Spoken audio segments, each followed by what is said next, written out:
Divoxradio.com. Conversaciones sobre innovación, ciencia y tecnología. Bien, ya estamos de regreso para conversar acá en Expreso con Futuro con Omar Abdala. Bienvenido, Omar. Buen día, ¿qué tal? ¿Cómo estás, Ángel? Todo, todo bien, gracias. Muy amable por aceptar la invitación. Vamos, como lo decían en la editorial, a estar conversando contigo sobre esta pregunta, ¿socio y gerente o socio inversor? En el mundo del emprendimiento suele ser obviamente un tema sumamente complejo porque tiene distintos ribetes, ya vamos a estar hablando de ello, pero siempre partimos comentando un poquito de historia del invitado para quienes no te conocen. Omar, cuéntanos de ti. Bueno, mira, actualmente estoy en una corporación como controller manager. Eh, Previamente a esto tuve la oportunidad en dos casos de estar al frente de dos compañías, una a nivel de manufactura de químicos por más de 10 años y anteriormente en una empresa de servicios por casi 8 años. Y comencé a trabajar desde los 16, 17 años, prácticamente pasé por casi todas las industrias. eh, Trabajé en ventas, trabajé en finanzas y la verdad es que disfruto mucho el ámbito corporativo, pero siempre me gustó también emprender y sobre todo la docencia. Y creo que esa combinación es la que desembocó después en el placer de dar mentoría y bueno, y colaborar un poquito con el mundo emprendedor. Eso, cuéntanos un poquito de detalle en torno a estos primeros pasos tuyos. Estuviste en finanzas, en venta, ¿cómo te vas orientando o qué fue lo que te cautivó del mundo emprendedor? Bueno, lo que me gustó del mundo emprendedor es justamente un proceso de aventura, ¿no? Donde en primer lugar uno se desafía a sí mismo pensando qué es lo que puede lograr llevando una idea a la acción, saliendo un poquito del papel o del dibujo que uno se puede armar y viendo eso cómo se da. Tuve la suerte de fracasar varias veces y eso me ayudó a ir aprendiendo mucho, ¿no? O sea, yo creo que eh, vale muchísimo saber por qué uno perdió a no saber por qué uno ganó.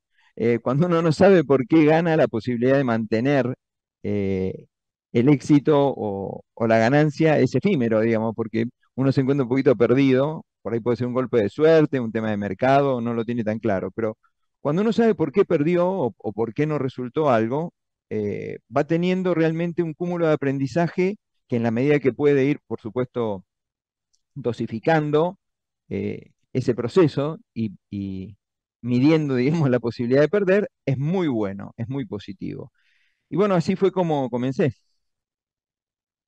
Omar, cuéntanos un poco también, luego de ello, te metes en esta empresa como manager controller, también tienes rol activo como mentor en algunos espacios de tu agenda. Em, para entrar en materia, que lo vamos a hablar en el segundo bloque, cuéntanos tu experiencia siendo mentor. ¿Qué hay de luces y sombra en torno a eso? Bueno, es un proceso fascinante, ¿no? Porque muchas veces, aunque pueda parecerse el negocio de algún emprendimiento o de alguna startup, el proceso, lo que los llevó a los emprendedores a querer hacerlo, cómo lo estructuran, qué pautas y qué desafíos se plantean, hace que siempre sea muy distinto y el aporte que uno puede hacer como mentor increíblemente va variando.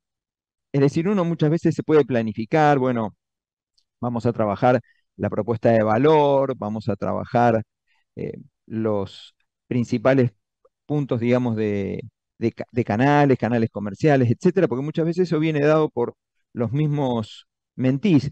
Pero luego van apareciendo cuestiones que increíblemente desafían al mentor a trabajar en temas más laterales a esto, pero que pueden tener también una importancia radical.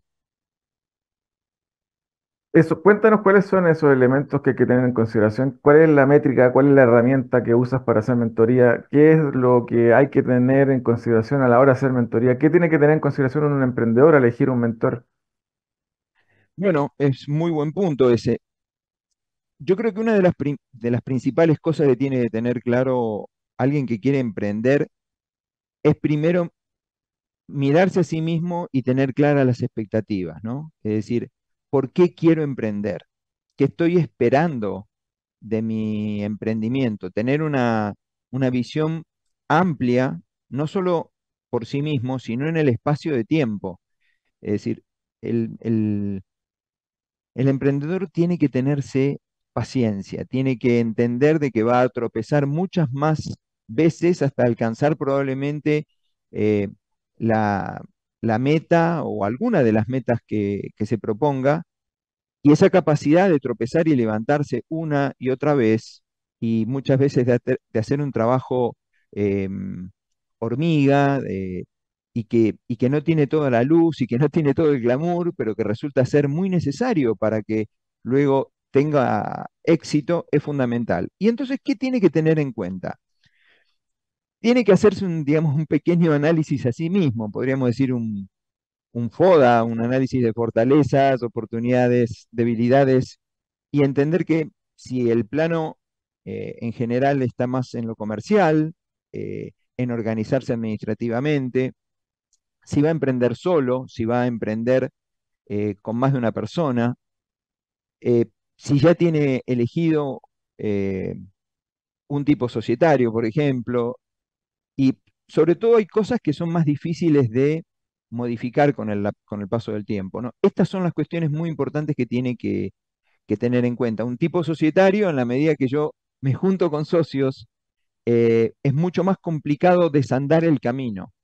Por lo tanto, siempre es bueno empezar con poquito y luego ir analizando si incorporo o no. Y sobre todo también el tipo societario es harto importante porque nos puede permitir escalar en forma adecuada y también pensar en las expectativas que tenemos respecto a este negocio y si me junto con otro socio, ¿qué expectativas tiene él? Si estamos los dos dispuestos a vender el día de mañana o no y nos queremos quedar largo tiempo con el emprendimiento. Es decir, unificar y homologar las expectativas es muy importante. Omar, y a su vez preguntarte, vamos a entrar en materia del segundo bloque sobre esta lógica de socio inversor o socio gerente.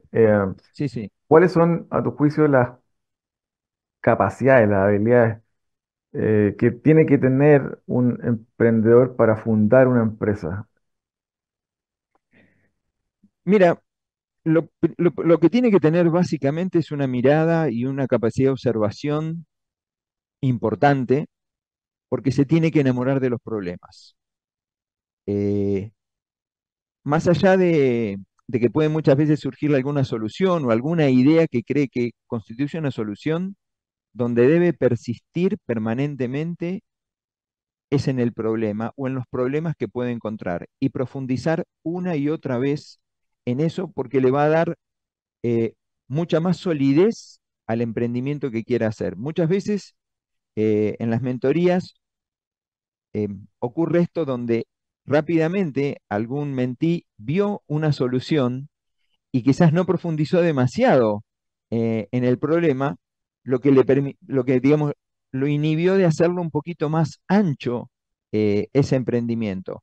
Por suerte, en la medida que estas cuestiones pasan en las primeras etapas del emprendimiento, esto se puede ir mejorando. Digamos, esta capacidad de volverse a mirar y volver a reestudiar el problema y a pensar que otros problemas derivados, cómo se están solucionando en el mercado. Es decir, capacidad de observación es fundamental y sobre todo capacidad de medición, ¿no? O sea, poder establecer mínimamente, una vez que tengo determinado ese problema, a cuántos afecta ese problema, por cuánto tiempo ese problema eh, pensamos que puede existir.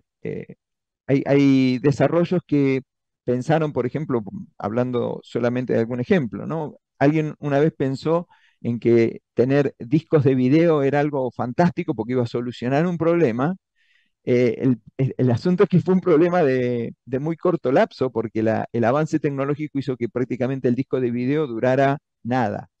Por lo tanto, la duración de un problema es tan importante como la vastedad de gente a la que afecta o la porción de mercado a la que puede afectar. Entonces, por eso es muy importante profundizar mucho en el problema y en los problemas derivados.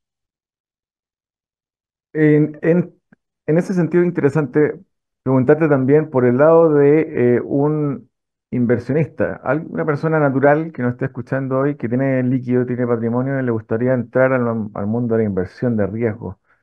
¿Qué elementos, qué características debiese tener una persona para transformarse o ser un inversor en startups, un inversor de riesgo? Bueno, número uno, evidentemente nos tiene que gustar la aventura y por supuesto que uno va a esperar, evidentemente, una retribución mucho mayor que la que puede tener con una inversión de bajo riesgo o la que puede tener con instrumentos de inversión financiera que nos estabilizan o que podríamos decir nos dan una suerte de piso comparativo de lo que podemos pretender como retorno de nuestra inversión.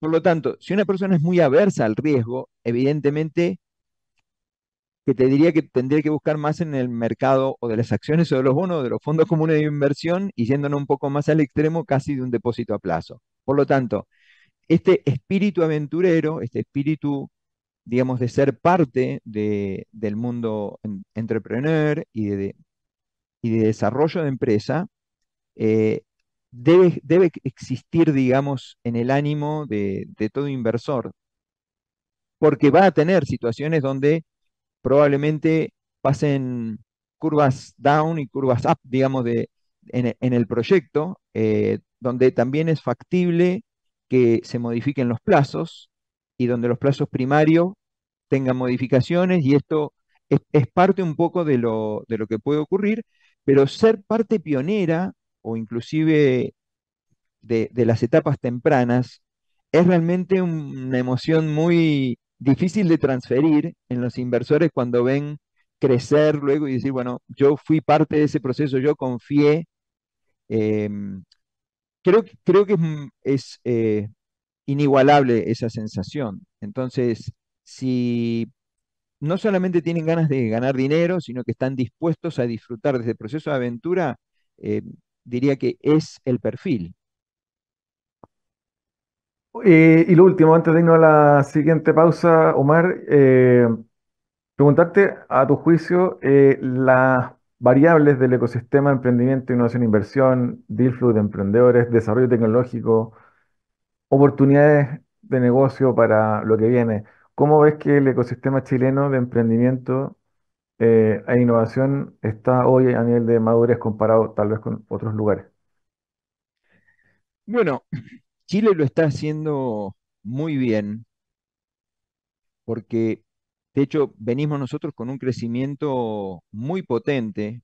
eh, Hace pocos años teníamos apenas 1 millón de empresas, hoy estamos arriba de 1.500.000 sociedades y el crecimiento justamente más fuerte se da eh, en el rubro pymes y que luego, evidentemente, van teniendo un desarrollo muy potente en la medida que van encontrando este tema de la multiplicación de los problemas y a partir de ahí de cómo atacarlos, pero eh, es uno de los elementos justamente más importantes.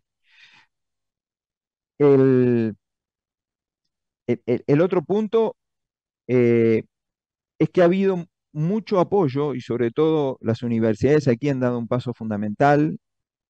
La Universidad de Desarrollo no solamente trabaja con las startups desde el momento del nacimiento y con los angel investors, digamos, el tema también de el escalamiento, cuando ya tienen algo de venta y se trabaja ahí. O sea, el trabajo diferenciado ha ayudado muchísimo a potenciar y a evitar justamente lo que en algún momento Sayé, que es uno de los funcionarios de Endeavor, comentó en una entrevista que dentro de los primeros 5 años existe lo que se llama el Valle de la Muerte, porque hay un gran porcentual a veces de emprendimientos, quizá un poquito mal asesorados o en forma incompleta, que caen. Bueno, todo este ecosistema ha ayudado muchísimo a reducir eso, es decir, a lograr que haya menos abandono en el emprendimiento, menos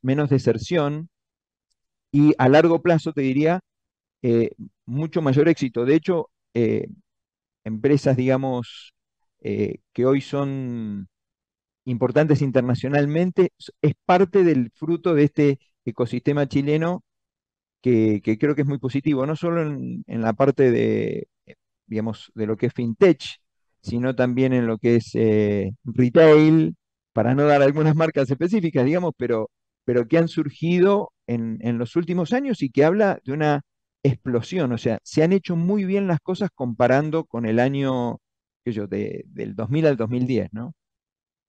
Omar, te quiero invitar a una breve pausa para que al regreso conversemos de lleno sobre esta pregunta dicotómica.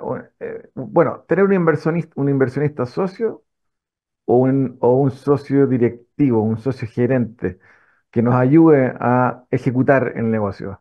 Vamos a una breve pausa, volvemos con Omar Abdala acá en Expreso con Futuro. Divoxradio.com. Tecnología, innovación y ciencia. A un solo clic.